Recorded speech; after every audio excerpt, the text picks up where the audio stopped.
Hoy! Interview lang. Ano plano noon? Ang plano noon, tatapusin ka na sana namin eh. Sabi ko, ba't naman yung tatapusin? Wala naman akong kasalanan. Sabi ko, sumagot ako. Oh. Sabi ko, gumamit lang naman ako. Papatayin niyo mo na kaagad ako. Wala naman akong ginagawang masama. Yun ang utos eh. Gumaganon. Parang naalala ko ito paging general ko. Hi guys! Nandito tayo ngayon sa tirahan ng batikang aktor, napakagaling na artista, Mr. Julio Diaz, at makakausap natin siya tungkol sa kanyang buhay ngayon. No? Pero bago yan, subscribe muna kayo sa aking channel at syempre kay Christine Babos Channel. Sumikat noong 1990s ang aktor na si Julio Diaz matapos madiskubre ni Direk Brillante Mendoza. Masigit siyang nakilala sa mga pelikulang Sakay, Kristo, at Bayani. Pansamantalang natigil ang umuusbong na career ni Julio na makaranas ito ng brain aneurysm noong 2016. Tulad ng sakit na kumitil sa buhay ni na Isabel Granada at Jovit Baldovino. Nang gumaling si Julio, unti-unti na sana siyang nakabalik sa pelikula at telebisyon. Subalit noong 2018, naresto siya sa may pagtutulak ng illegal drugs kung saan 3 taon siyang nakulong bago napalaya ng korte. Guys, dito na tayo sa condominium ni Julio Diaz. Pasok tayo sa loob.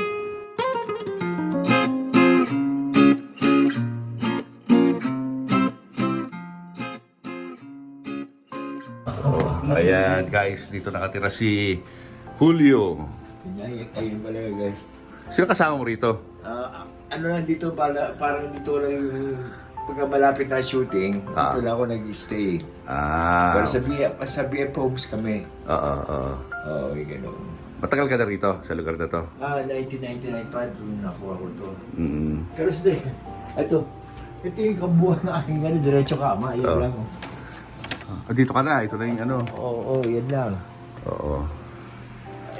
Ayan. Magulo. Wala ka bang awards dito? Ito, yung sa award ko yung first award ko 1991. Wow. Yung sa PMPC. Pero matindi mga kalaban ko doon. Talaga masasabi ko na si Mark Hill, Joel Torre, si Eddie Rodriguez, si Michael De Mesa, tapos panglima ko. Bibigat ng kalaban mo ron. Bibigat, di ba? Kaya yung isa lang na yon, since nanalo ko, kahit 1 point lang pinanalo ko over Mark Hill. Actually, nung nanalo nga ako para bang, ang bet ko manalo talaga si Mark Hill. Kaya ito naman. So, iniintay mo na sa tenga mo, Mark Hill ang tatawagin? Oo, yun na. So, nung nanalo ako, tapos nakita ko si Mark Hill, parang nalungkot. Parang ano kaya, bigay ko na lang ito kay Mark Hill. Kasi ang feeling ko noon... Hindi mo deserve, yun ang feeling mo. Yan ang feeling ko, hindi mo... Mas deserve niya kaysa sa'yo. At sa tingin ko gano'n, mas deserve niya kasi... Ano yung mga memorable dito na mga gamit mo? Wala, Wala na. Galing to sa sa bato. Sa may kawayan. So, ayan. Chiga. Dito nag-workout ako minsan. Yan, nag-workout area ko. Same time, dresser ko na rin. Gulo, no? Gano'n lang talaga. Single Mag-isa ka lang sa bahay, no? Oo. Ito, certificate. FAMAS. Hindi, lang yan. Nung matindi lang ako. Alam mo na, hindi mo kailangan manalo eh. Ilang manominate ka lang malaking bagay na yun. Totoo yun. Oo. Sa Sakay ba, no? Na-nominate ka rin? Oo. Wala ka mga picture noon ng mga luma? Wala na yun eh. Siguro nandyan, kanya lang. Kalat-kalat ang gamit ko eh. Yan. Ano itong property na to? Bali, mo to? Kailan mo binili to? 1999. 1999? Second na ako. Second owner na ako rito. Ayan. Pero taga Paranaque ka talaga? Oo. Andun nung iniwanan ko yung aking mag-ina doon. Pero nagpunta-punta ako doon. Shooting, pag malapit dito sa area na to, dito ako nag-stay. Ayan. Dito tayo sa swimming pool. Swimming pool. Ganda, marami yan dito, foreigners eh. Oo. Ganda, mga Koreans, Oo. mga Americans, saka mga Taiwanese. Ilan na lang ang Pilipino dito. Guys, kasama na natin Mr. Julio Diaz. Julio, thank you for joining us today. At na-share po natin siya na hindi siya busy sa kanyang pagsushooting sa Batang Quiapo. O, kumusta naman? Last meeting natin nung ako ay nasa hospital, I guess. Yung, di ba, in-interview mo ako noong araw? Kailan na ba yun? Mga Ano taon pa yun? Year 2016. 2016. Yeah, in-interview niyo ako, nasa loob ako ng kwarto. Tapos yun na nga, hindi mo na naalala. Hindi mo naalala. Sa dami na ng-interview kong tao siguro. Anyway, yun Ito yung time na aneurysm. Aneurysm. Oh, yeah. Paano ba nangyari yun? I-refresh mo naman yung memories namin. Okay. Ano yun yung mga sobrang init ng panahon. Tapos nag-perk up yung ano ko, yung ano ng dugo ko, nag 240/120. So, pumanik yung dugo siguro o kaya nagbara somewhere in my sa brain area. Tapos pumutok. Yun lang, simple as that. Anong naramdaman mo? Wala nga bigla na lang ako parang nakita nila. Parang ragdoll, yung ragdoll na gumanon na lang, hindi naman hinimatay. Ragdoll lang. Umulan ba? Hindi naman. Wala ka lang maalala? Wala akong maalala nun. Basta ang naalala ko na lang, nung, magaling na ako, ni-interview mo na ako. Tapos, buti ka pa naaalala mo, hindi ko na maalala. Sa sobrang tagal na nun. Kaya nga Tsaka yung mga interview ko, ang mga sagot ko na pinanood ko Wala nang alam sa akin yung mismo. Sayang, no? Oo. Anyway, yung sagot ko ay parang wala rito, wala roon ang sagot ko dahil kasi siguro... So weird ka nun, yung takbo ng utak mo nung in-interview kita. Oo. Actually nga, buti nga't pinayagan nila ang pa-interview ako Pero wala rito, wala roon ang sagot ko Yun ang naiintindihan ko lang dun Kasi kung ano yung tanong mo, sometimes, akala ko naintindihan ko, pero yung pala parang hindi na pala. Parang Buti ka pa. Mas matindi ako, di ko naalala. Hindi, kasi... Mas matindi ako. Oo, dami pa naman na interview mo Paano ka naka-recover doon? Naka-recover ako, siguro. Ganun lang. Dahil kasi nga, magaling yung doktor namin, si Dr. Kuanang. Uy! Ninong ko yan, ha? Talaga, ninong Dr. yun. Kuanang. Si Kuanang. Galing ako sa kanya last weekend. Ano ba siya? Ibig sabihin ano pa rin siya? Big time pa rin. Retired na siya as retired, I mean. But he's focusing now on sa museum. Meron siya malaking museum sa Antipolo. Hindi ko nga siya Pinto nadadalaw Art doon. Museum. Anyway, siya yung siya yung bumuhay sa akin uli. Wow. Well, What a small world. Kaya nga. Kausap ko lang siya ng isang araw. Grabe, Tapos? Nagprobisyano pa nga ako Oo. Pero nung time na nagka-aneurysm ka, nagsushooting ka nun? Hindi. Nasaan ka nun nung nagka-aneurysm ka? Ay, nasa may kawayan ako. Bahay lang? Sa bahay lang, habang nagkukonstruct. May construction ongoing doon sa bahay nung araw na pinainit ng ulo ng mga karpintero ko yung ulo ko at sumabay pa yung heat wave, there you go, etc. Yung bigla nag-collapse na lang ako. May high blood ka noon, alam mo na? Hindi ko alam na may high blood ako. Ayun. So wala kang maintenance? Hindi ko rin alam yung mga maintenance that time 2016, siguro ilang taon lang ako, 57 lang yata ako. So that was a point in your life na muntik ka na mamatay, no? Kung di naagapan yun, wala ka na sa mundo. Parang si Isabel Granada, parang identical. Identical yung aming pagkakaroon ng na binigyan din siya ng 36 or 36 hours to live. Dahil kung hindi magkakaroon ng si Dr. Kwan ng kanyang sistema niya. Yung presence of mind niya, yung galing niya sa wala yung expertism na yun. Malamang siguro, with God's guidance na rin siguro Parang talagang binuhay pa ako salamat sa Diyos. Ilang months ka bago naka-recover fully after that incident? Actually, parang nakakatawang isipin. Among sa mga na-aneurysm, ako yung pinaka-fastest ba? Na naka-recover? Naka-recover. So, para bang Yung iba kasi, may proseso sila na inaano pa yung, ang tawag din yung, Therapy. yung therapy na sometimes sa pagsasalita, etc. Whatever. Ako naman nagkaroon din, after a while, na-understand ko na humina na pala yung ano ko, yung memory ko is basically nagkaroon ng apektuhan sa akin. Ayun, ganun. Pero yung paggalaw-galaw mo, Ganun okay din. naman. Ay, din man. Paggalaw-galaw ko, humina na rin. Hindi na rin ako yung dating maliksi na tao na dati, pag nag-isip ako noon, agad-agad on the point kagad eh. Ngayon, talagang tinatansya ko pa kung tama ba yung sasabihin ko or hindi. Para May konting delay. may delay na. Kung may delayed reaction na rin, even yung pagsagot-sagot ko. Pagsalita mo, walang paano mo na-recover yung yung normal na pagsasalita? Di ba usually pagkatapos yan, para medyo magkaka-slurred speech ka? Ganun din ba nangyari sa'yo? Ngayon, di mo ba napapansin na meron din ganun din Konti, na? konti. May konti, di ba? So, yun ang mga differences ko ngayon. Pero, so far, na-accommodate ko na yung ganung klaseng sakit. Kaya, sabihin, painot-inot, nagkakaroon na uli akong confidence, yung ganun. Naka-apekto ba yun sa mga projects na Well, so far, kasi nung nagprobinsyano ako, hindi ko rin napansin na akala ko wala akong depekto. Dito sa Batang Quiapo, I fully understand na dito pala talaga lumabas yung yung talagang kahinaan ng pagiging ng sakit ko. Yung sakit ko, aneurysm.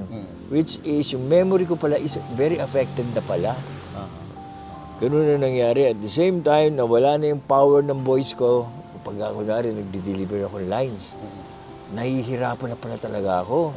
So, napansin ko lang dito sa Batang Quiapo. In which, itong aming direktor na si Direk Malu Sevilla, meron siya requirements sa isang characterization na pinoportray ko, which is yung pagiging general. Na ang pinakamalapit na dapat kong isa-isip kung ang boses ko, ang pagbabasihan natin ay si John Arcilla. Intense yun. Ang boses, di ba? Ganun, Intense, oo. Sabi ko, actually, on my first 3 days, talaga nag-resign ako dahil kasi magre-resign ako. Nakaka-first 3 sequences pala ako, sabi ko, tinext ko kagad sila Coco, sabi ko, parang hindi ko kaya ito, sabi ko. Baka pwedeng palitan nyo na ako kahit hindi na lang, kahit yung mga one-liner na lang, sabi ko. Parang hindi ko talaga kaya. It took us siguro mga 2 months and a half na ang aking mga sinasabi, painot-inot, ginagamitan ng magic of editing na akala mo tuloy. Dinudugtong. Yung dugtungan na yon talagang magaling sila lahat. Kaya sabi ko, wow, sabi ko, ito na pala ang diferensya ko. So, ang ginamot ko ito sa pamamagitan ng yung talagang nag-request ako sa Panginoon Diyos na pagalingin kagad ako dahil kasi I need this project, sabi ko. Ito yung pwedeng makakabalik sa akin sa industriya. Yung kung mapapansin niyo, yung role ng Batang Quiapo is ako yung pinaka-kontrabida. Ako yung pinaka-main kontrabida. Kaya sabi ko, sana Panginoon ko, Diyos ko, bigyan ako ng another strength na magpapatunay na kakayanin ko itong trabahong ito. And so far, almost like 3 weeks na, mahahaba na yung lines ko. Nice. Nagamot na so far. Kaya nga dahil yan, siyempre, kay Lord. Yeah, for saka yung determination mo, no? Na magtagumpay. Determination ko na at the same time, tsaka yung self-confidence ko na ibalik ko.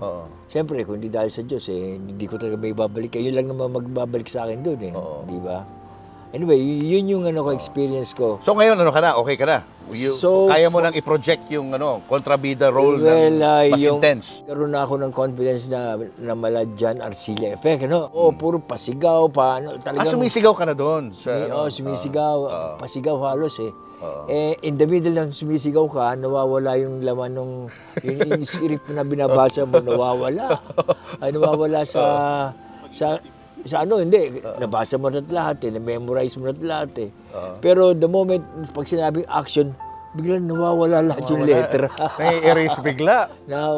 Anyway. Effect pa rin yan nung mo. Hindi ko alam na yun pala ang epekto ng yung weaknesses ng aneurysm. Maswerte na rin ako, sabi ko nga sa kanila lahat, buti pa nga, nakakapagsalita pa ako ngayon. Oo. Dahil kasi yung iba, hindi na halos gulay yung iba gulay yung iba. Actually, talking to you, parang wala naman ako napapansin ganong kalaking epekto now, no? Na mukhang fully recovered ka na talaga doon. Well, so far, pero tandaan natin, aneurysm is there already. Kumbaga, sabi nga, brittle yung mga maugat ko. Kaya, pwedeng any moment in this time or this lifetime, pwede uling pumutok uli yan. Pero nagtitake ka na ng maintenance. Kailangan ko mag-take ng maintenance kasi nga, the moment lumapot ang dugo ng circulation yung dugo ko mismo sa pwedeng mag-stock up doon o kaya magkaroon talagang bara or something. Doon mag-start uli ang parang time bomb pala ang aneurysm. So anytime yan. So ibig sabihin, you can see me now, you can hear me now, pero mali natin sa ibang araw biglang magkaroon ng pressure, etc. Yung pressure na nape-pressure ako, sometimes hindi gumagana yung utak ko na maayos. Bakit hindi ko maintindihan sometimes ang sarili ko na turuan siya na wag, hindi totoo yung naiisip mo. Kumbaga, nagkakaroon siya ng yung negativity ng isip ko, lalong nagne-negative habang tapos doon nai-stress ako. At pag na-stress na ako ng todo-todo, at one point, tulad nga nung shooting nga namin sa Batang Quiapo na 5 oras yata kami sa 4 na eksena, inabot kami ng 5 oras, grabe. Nagsasalita akong ganyan, biglang nag-all white yung paningin ko. Talagang as in talagang karapita dyan, karap po mga tao. Biglang all white. Sabi ko, ninervous ako. Sabi ko, Diyos ko, ito na yata yung atake ko. Yung tayo, wag sana mag-block. Dahil kasi pag nag-block na yun, ibig sabihin nun, nakahiga na ako nun. Ibig sabihin nun, nakatawag doon. Ano ka na? Hinimatay? Hinimatay na ako nun. Pero white pa. Completely white pa yung nakikita ko. So, ibig sabihin, buhay pa ako. Ibig sabihin, hindi pa ako... Pero tinuloy mo yung pag-acting kahit na white na yung nakikita mo? Oo, hindi ako nagre-reklamo. Tsaka hindi ko kinokontra director. Sumusunod ako sa kanya. Gaano katagal yun, yung puti na yun, na nakikita Hindi, mo? sandali lang naman. Sandali, parang ganun lang. Pero lang. talagang completely. May mga 3 beses na nagwa-white yung ganun. Natanong mo ba sa doktor yan? Hindi pa nga ako nag-ano Dapat yata ipa-process mo yan. Baka, Oo nga, hindi. Isa sa mga oras na... Hindi, actually, nung nagkaroon ng ganung klaseng attack, pinagplanuhan ko, kaso nga, parang pakiramdam ko, it's a matter of yung yung parang... Psychological lang ang approach or yung sinasabing yung confident ko, ma-perk up lang. Saka matagal din yung shooting, 4 hours ka mo? Hindi. Tuloy-tuloy yun na piniperfect yung eksena. Oo, yun ang medyo nakaka-pressure. Stressing yun. Oo, at saka, stressful. bumibigay na almost like yung boses ko, yung katawan ko. Tapos yung the whole thing, yung memory, basically yung yung memory. Ano nag-end yun? Yung scene na yun? Nag-end talaga, nagka-to-cut sila. Ito nga yung magic ng editing na pag pinanood mo ko, akala mo parang dire-diretso, pero ginamitan talaga ng editing talaga. Kaya natutuwa nga ako sa grupo ng mga ng mga directors ng ng Batang Quiapo. Sinuportahan talaga nila ako. Klase, no? Kasi nag-resign ka na ano sa tingin mo ang reason kung bakit kahit na meron kang difficulty, minentain ka pa rin nila bilang artista? Ang sinabi sa akin ni Coco July kasi, ikaw talaga nasa isip ko dyan sa role na yan. Yun ang sinabi niya. Para bang yung ganyan, kaya mo yan, huwag kang bibitiw. Tiyagaan mo lang yung mga nangyayari sa'yo. Sila pa nagsabi, tiyagaan ko pa. Samantalang kung totoo sila na nga itong nagtsatsaga sa akin. So, ikaw na yung nagsasabi, tanggalin nyo na ako, harapan nyo ako ng ibang role. Pero pinipilit pa rin niya. Pinilit pa rin. Kaya nga sabi ko, laki ng... masasabi ko, utang na loob yun dahil kasi kahit ano sabihin mo, actually, namatay na yun ako namatay na yung pangarap ko ulit mag-artista uli. Nawala From na there, yun. sabi ko, yung mismong oras na yun, yung pagkaka-resign ko, sabi ko, ito na yata. Sabi ko nga kay Bing, sabi ko, Bing, ito na yata yung katapusan ko sa ano. Parang ayoko na talaga dahil kasi hindi kaya ng isip Hirap ko. ka, oo. Nahihirapan na ako. Pero hindi sa sumuko, no? Hindi sila sumuko Kaya sa nga, akin. ba't hindi sumuko si Coco? Bakit pinilit pa rin niya? Ba't gusto kanya magtagumpay doon sa sa role na yun? Siguro dahil sa... May pinagsamahan ba kayong dalawa? Kasi ang pamilya ni mga family Coco. ni Coco, basically lola niya fan ko, yung mga kamag-anak niya fan ko. So, yung pinsan niya nakasama ko sa mga shooting hanggang sa nalaman ko doon din sa lugar na yun, doon din ako na grade 6 nung araw sa Novaliches. Okay. Sa RP Shooters Club. And then anyway, ang big thing doon is yung bang naging kung ba't kami naging somehow naging close dahil kasi ako yung kauna-unahang artista na sa pamamahay nila. Hindi pa siya sikat noon? Hindi pa, 14 anyos lang siya noon 14 lang. 14 Ikaw lang artista ka na? Oo, big star na ako noon eh. Oo. So, ibig sabihin, sa kanila, big deal siguro talaga yung ganun. At saka yung idea na si Coco is yung basically siya yung marunong tumanaw ng utang na loob ba? Oo nga eh. At the same time, yun na nga, nakakatuwa sa kanya. Ako, tinigil ko na yung pangarap. Siya meron pa palang pangarap. Para sa'yo. Oo. Hindi para sa sarili niya eh. Kaya nga May pangarap siya para sa'yo. Kaya nga sabi ko nga ibang klaseng bata ito. Kaya siguro kung ba't siya blessing, kung bakit siya blessed. Because yun ang tingin niya, yun ang advocacy niya sa mga kapwa namin artista. Marami na nga siya natulungan. Lahat ng mga, wala na, naglubugan ng lahat yung mga artista nga. O, kasama na rin ako doon. Alam naman niyo kung ano nangyari sa akin. And at this point in time na ako ay isang PWD na. PWD nga. PWD. PWD na. In effect sa show business kasi, ito yung mga, pag PWD ka na, wala ka ng chance. Retired ka na. Retired ka na, ibig sabihin. As a matter of fact, talaga nag-resign na nga ako. And then, sa tingin ko nga, yung time na yun, isang bangungot na malaki sa akin na, ba't pa ako napasama ito sa Batang Kaya para mapinagsisihan ko pa. Sabi ko, Simula. nung simula, sabi ko, kung ba't ako napasama dahil kasi, malit lang naman pangarap ko, ipainit pa konti-konti lang eh. Pero binigyan ako ng role na napakabigat. At nakita ko talaga na talagang yung importansya ng karakter ko doon sa Main kontrabida. Paano niya bin-ring up sa iyo na ikaw yung magiging kontrabida? Hindi niya biniring up, biglang pinatawag ako na gaganap doon. Ganoon. First day pa lamang talaga. Ano reaction mo na sinabi sa iyo? Ay di siyempre okay lang, tuwan-tuwa pa nga ako eh. Ano pa ako noon, high Ito spirit ba yung time na na nag-resign ka o nung On the first day. Okay. First day.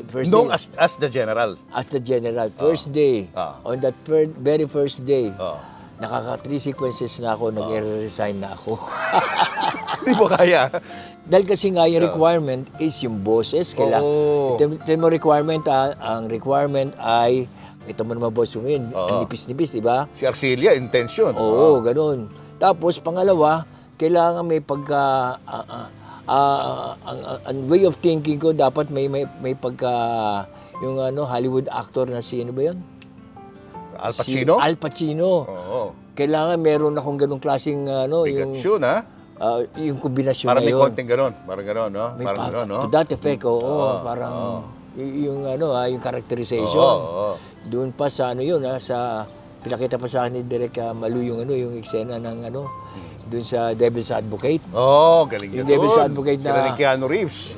With Keanu Reeves na galing-galing ni Sabi ko, Diyos ko po, hindi naman ako ganyan kagaling. Sabi ko, artista lang ako pero hindi ako ganyan kagaling. At hindi ako nag-ilusyon na maging ganyan kagaling. Well, the mere fact na Jan Arcilla na ang boses, lalo pa sabi ko, Diyos ko po, ito na. Sabi ko, on the very first 3 sequences, sabi ko, parang di ko na kaya ito dyan si Beng, saksi si Beng. Nung umuwi na kami, sabi ko, baka ito na yan. Pero swerte na rin ako, kahit pa paano sa ganun pa.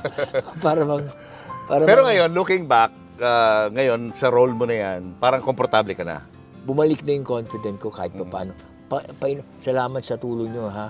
Sabi nga, alam mo, Kuya July, nung resign ka, talaga hindi kami papayag. Sabi ko, hindi sila papayag. Diyos ko po, ako parang... Kakaiba, no? Ibang klase itong mga taga-Batang Quiapo. Talagang ang taas ng kanilang tiwala sa'yo. Hindi lang sa akin, sa mga kapwa ko artista. Ganun din, no? Oo. Hindi sila sumusuko basta-basta. At saka, kung papansinin mo, lahat kami mga artista nun, kami mga tinapon na ng lipunan eh. Kung tutuusin, yung aming mga ano doon, yung mga ano doon, mga actors, kung titingnan mo, hindi, kung tutuusin lang, sina Labi po lang at saka si Coco lang talaga yung talagang nandun sa mainstream ngayon eh. And the rest of us, well, si Cherry Pie, ando pa rin naman kami. Pero tandaan natin, we have our days. We had our days at natapos na yung days namin na yun. So, ang pinaka-press lang doon, si Labi po at saka si Coco na lang talaga, di ba? And the rest of us ay mga hindi bago. Kayo yung mga actors na nakaranas talaga ng mga hirap sa buhay. Oo, parang... Siguro yun, no? Yun din eh. Yun ang din ang titingnan siguro ni Coco na malalim yung pinanggagalingan nyo. Yung pinaghuhugutan nyo ng karakter ninyo. Okay. Ganda naman dito, Julio, sa area mo. Meron ka pang swimming pool dito. Nakakapag-swimming ka pa ba? Oo, pero of course, hindi ko kaya yan dahil kasi 4 feet, then sa dulo ka agad 8 feet. Kaya hindi ako swimmer. Kaya ano lang, tawag doon, vertical lang ako mag-swimming. Ganito lang, yung hindi pa ganun. At least may nakakapag-exercise ka pa rin. At saka yan, yung walkathon, hanggang doon sa dulo. Mahangin sabihin, dito walang pollution, walang mga tricycle, walang ingay, walang lamok. Maganda itong lugar na ito para sa katulad namin na pa-retired na. Well, retired but still going strong pagdating sa acting. Well, oo. Muntik Feeling na. retired lang, feeling retired. Mahirap mag-maintain ng career. Oo. Lifestyle, supposedly, dapat nakaano ka na. Well, painot-inot. Ito na nga, nakakuha nga ako ng a place to go. Pagka gusto magpahinga, at least meron na akong ganung klaseng thinking. And then there you go, yun na nga. Pero ano ba? Yung career, Yung career, medyo hirap. pababa na. Nararamdaman mo na noon. Nararamdaman na rin, oo. Was that the time na nagsimula ka ng gumamit ng drugs? Drugs ko is, after 1999, siguro yan na. mga year 2000, 2003 and 3, 4, yan na. Yan na, simula na yon. How were you introduced to drugs? Of course, siyempre, mga kaibigan, ganyan lang. Tapos nung una, akala mo sincere yung friendship, painot-inot na gamit yung pala mawiwili na pala yung katawan natin. Dahil, ano ba meron sa drugs? Feeling mo na parang superhuman being ka. Para bang 12 days gising ka, para bang ang tingin mo sa sarili mo, one of a kind ka, di ba? Yung ganun tipo. Pero siyempre, kahit yung sabihin natin, hindi pala normal ng tao yun. So now I realize na lahat pa lang yung mga panahon, tinapon ko lang sa sarili ko sa isang bagay na hindi magiging kapakipakinabang. Parang nagdadrugs ako, hindi ko sinisisi sarili ko na nagdadrugs ako. Basta sa akin lang, para bang masaya ka lang. Pero masaya lang ako, ganun lang. May asawa ka na ba noon? Oo. Yun nga, naghiwalay kami dahil doon. Naapektuhan yung yung pagsasama ninyo. Paano? Sa paanong paraan? Year 1999, binili ko na to.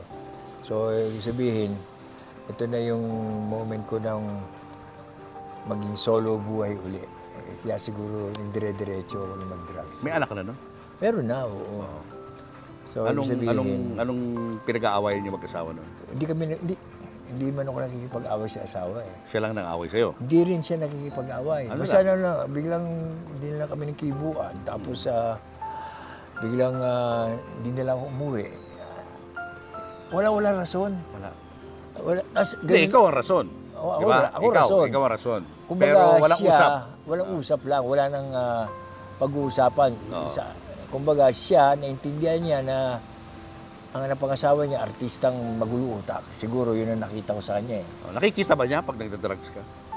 Hindi. Hindi mo pinapakita. Hindi, pero napapansin siguro na nila na iba na yung aking set sa friends ko, iba na yung way of thinking ko rin. Kahit ano sabihin mo, hindi tama kasi ang mag-drugs eh. So, there was never a point sa pagsasama ninyo na nasaktan mo siya physically? Walang ganun. Walang ganun. Kahit salita, Wala rin. Hindi rin ako masalitang tao kasi. Hindi rin ako mapanumbat, wala akong ganun. Basta't one day, hindi na ako umuwi, and then hinanap niya ako, and then sabi ko, wag mo na ako hanapin. Naging mayabang ako. Dahil kasi nga, yung yabang ko, well, to the point nga, ito na nga yun. Sinira To mo the yung pamilya point mo. na hindi ako naniniwala sa Diyos. Yun yung time na yun. Yung Umabot sa ganun. yun ang pinaka-worst side ng drugs ko. Na ang tingin ko, walang Diyos, walang ganito, ganyan. Everything is para bang destined lang ako sa ganitong buhay. Kung sakaling mamamatay ako, let it be. Yung gano'n ang buhay ko noon. Para bang mamatay kung mamatay. Parang gano'n eh. Pero yun na nga, yung nagkaroon ng aneurysm, then nakulong ako, yun ang mga realization ko na May Diyos. may Diyos talaga. At the same time, mahal tayo pala ng Diyos. Yun ang naintindihan ko ngayon. Kailan dumating yung punto na na-realize mo na kailangan mo talaga si Lord? Kailan? Okay. Yung unang-unang beses. Nung ako'y nag-aneurysm, hindi ko pa siya masyado naiisip. Of course, siyempre nailigtas ako, akala ko. Yun ang point ng realization ko na may Diyos.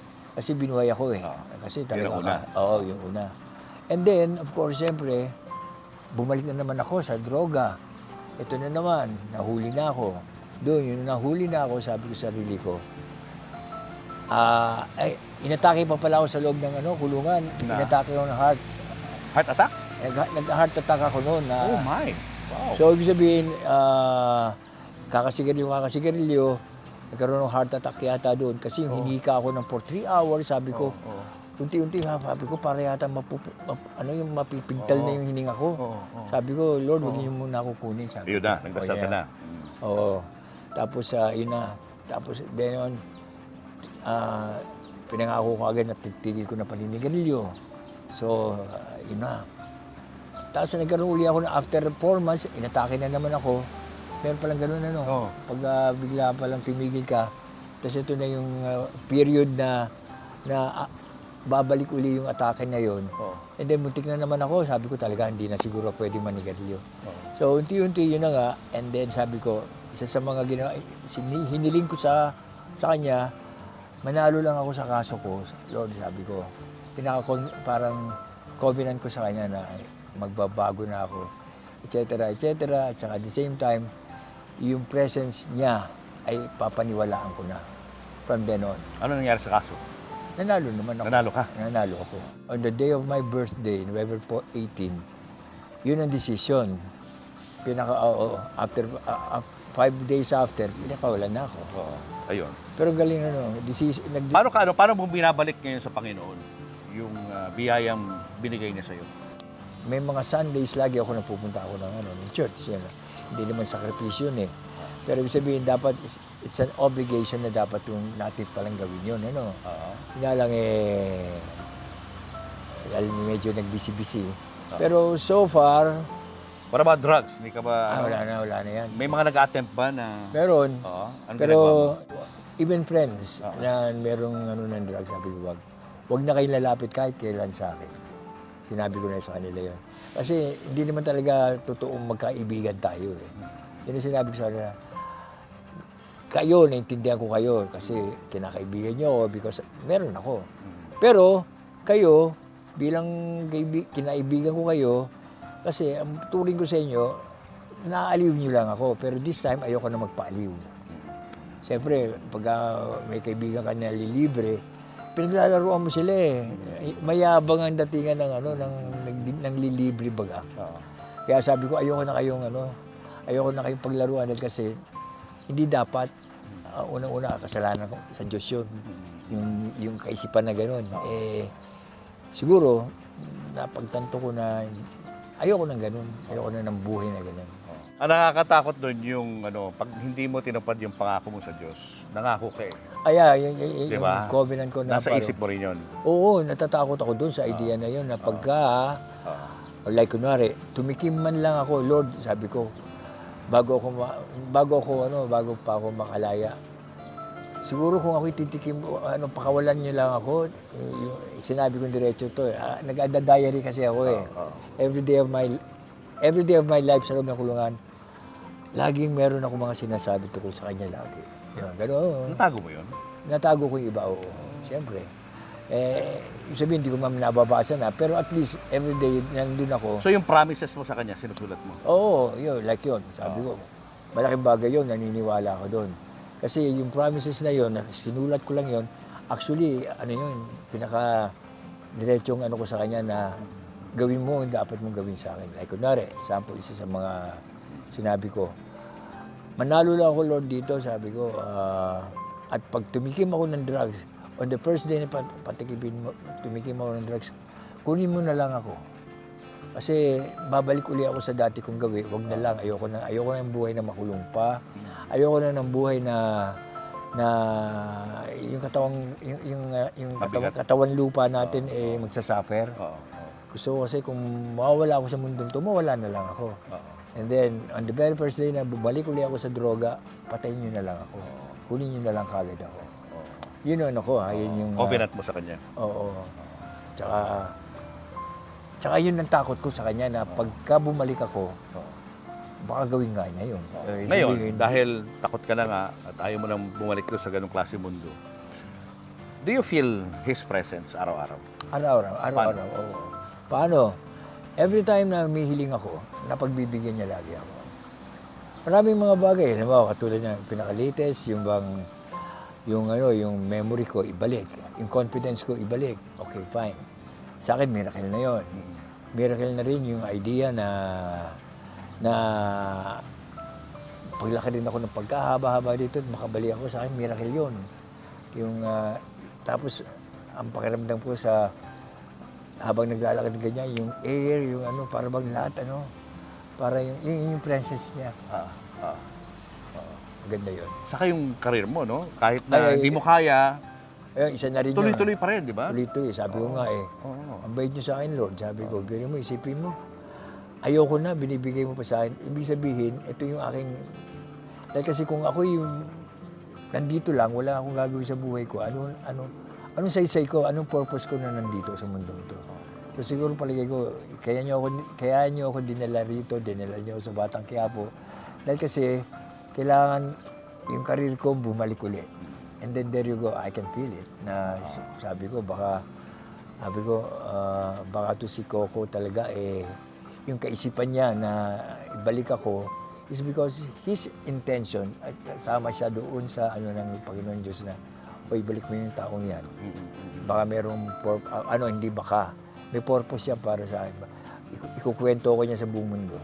Kaya nga tayo nandito ngayon, di ba? Okay, Kaya kinikwento mo yung power of the miracle of God, no? What about yung anak mo? Nakakausap mo pa rin yung anak mo? Lagi kami nagkikita. Okay. Oo, pagka kunyari wala ako rito, pumunta ako doon sa BF Homes. Kahit dinadalo ko sila roon. Ayun. May trabaho na naman si Carrie. Ilan taon na siya? 28 years old na. May asawa na ba? Wala pa. Career-oriented din eh. So, events organizer ang anak mo. Yun. So na-rekindle nyo yung nawala na relationship mo dati nung bata pa siya. Well, of course. Ngayon, anong balik yun? Ang sabi ko sa kanya, ang nawala lang siguro yung bonding natin na papalaki ka na. Pero sabi ko, siguro sa pagtanda ko, I am expecting her na siya mag-aalaga sa akin. Pero siyempre, hindi naman mangyayari agad yun. So meron pa mga pagkakataon na siguro. O basta, meron akong planong maganda para sa kanila, sa kanya. Hindi ko pa masabi yun, siyempre. di ba? Pero happy siya na, na Happy lagi siya. kayo nag-uusap. Oo, like next Sunday, meron kaming dinner. Family dinner namin, tatlo kami lang. Ganun. Nakapag-usap ba kayo ng wife mo tungkol doon sa mga naging kasalanan mo in the past? Hindi, nasa ano pa lang ako, humingi na ako ng tawad sa kanila. So, pinatawad na nila ako long before pa nung nasa loob ako ng kulungan. So, naintindihan ko kung bakit naintindihan nila ako. Parang gano'n. Nakikita mo ba ang buhay mo na magkakaroon pa ng panibagong pag-ibig, panibagong pamilya? So far, my age is 64, magsi-65 na. Meron man akong affair na long time na nakikita-kita ko pa rin naman sila. Mga bawal na pag-ibig. Lagot ka kay Lord, ha? Hindi ba kasama sa covenant mo yan? Baka magalit. Magalit, ha? Alam ba niya yan? Ano yun? Siguro hindi. Ay, nakikita-kita lang naman. Ano ba naman? Affair sabi mo eh. Ay, siyempre, affair na yun long before, pero sabihin, paminsan-minsan lang. Kwentuhan na lang ngayon. Pwedeng kwentuhan, pwedeng may mangyari sa kwentuhan. So meron pa rin, ha? Oo, pero may ibang sabihin, term doon pero hindi ko nasasabihin kasi bawal. Bawal kasi sabihin. nag-enjoy ako sa buhay ko nag-enjoy ako sa buhay ko na solo lang. After a while kasi yung pagiging soltero kasi yung talagang nabubuhay tayo na nag-iisa lang. And karamihan sa atin talaga, ganun man sa bagong makapanahon ngayon, mga bagong tao ngayon, yun yata. Even yung anak ko, 28 na, ayaw pa niya magkaroon ng affair. So, ibig sabihin palagay ko, talaga palang may mga tao talagang pang-soltero lang. Sabihin, mabubuhay ng kahit walang kasama. Ano yung pinakamabigat na advice, no? Pinakamagandang advice na pwede mo ibigay doon sa mga taong nalululong sa pinagbabawal ng gamot? Anong gusto mo sabihin sa kanila? Okay. Sa mga taong naging katulad ko nung araw, huwag kayong maniwala na itong klase ng buhay na to ay tatagal sa mahabang panahon, na akala natin tayo ay gagaling bilang tao. Hindi talaga tayo gagaling. Worst side is mapupunta ka sa sementeryo o makukulong ka. Alin sa dalawang pupuntahan mo, parang worst yun. Pinaka-the best is yung bang kung may pagkakataon kayong makaalis dyan sa bisyong yan, gawin nyo na as early as now. Dahil iba pa rin na nabubuhay ka na malaya ka sa tinatawag. Kasi gagawin kang bilanggo ng ng bisyong yan eh. So, the moment nagkaroon ka ng bisyong ganyan, wala na, nasa bilangguan ka na. Yun na yun. Pag nawala na yun, pag tinanggal mo na sarili mo yun, at masasabi mo malaya ka, ito na yung panahon na sabihin mo pasalamat ka sa Diyos at binigyan ka pa ng panibagong buhay. So may pagkakataon pa para magbago. Okay. Oo, yun na nga. Kung makakausap mo ang Panginoon ng personal, ano sasabihin mo sa Kanya pagkaharap mo siya? Well, isa lang masasabi ko. Thank you, Lord, that totoo pa lang nandiyan ka, buhay ka. Buhay na buhay. Kasi kahit sabihin natin, kala natin, wala nga di ba? Binigyan mo ako pagkakataon na makita siya. Di, natutuwa ko. Meron akong fun mentality. Hi, hello. Pa-picture ka, magsa-selfie ka kasama ni Lord. Kay Coco, ano gusto mo sabihin kay Coco? Hi, Coco. Kay Coco, ano yan, representation ng Panginoon Diyos yan. Siya yung taong, kung merong Diyos sa taas, sa baba, merong representation siya. At siya ay yun, isa si Coco. Isa si Coco, yung mga philanthropists na mga taong tumutulong sa kapwa. Yun yung mga representation ng Panginoon Diyos. And Coco, ikaw isang malaking bagay sa amin. At marami ka natutulungan tao. Yeah. We thank you for sharing your story. Yeah, Ang sure. dami natin na-inspire ngayong araw na ito. And hopefully, kahit isa lang, isang gumagamit ng illegal drugs, ay mabago natin. Oo. No? Kahit isa lang. Pero kung marami tayong mababago sa pamamagitan nitong interview natin kay Julio, mas maganda. Yeah. Because life is more beautiful kapag walang drugs. Diba? And besides, life is so short na pag tumagal ka dyan, kawawa ka talagang tao. buti na lang may bigyan pa ako pagkakataon magbago. Oh, katulad niya, no? Been to hell, and now he's back. He's back sa kanyang normal na pamumuhay. Oo Thank you. naman. Ayan. Thank you. Thank you so much. Thank you. Subscribe to this channel, like our videos, and post your comments below. And always hit the notification bell.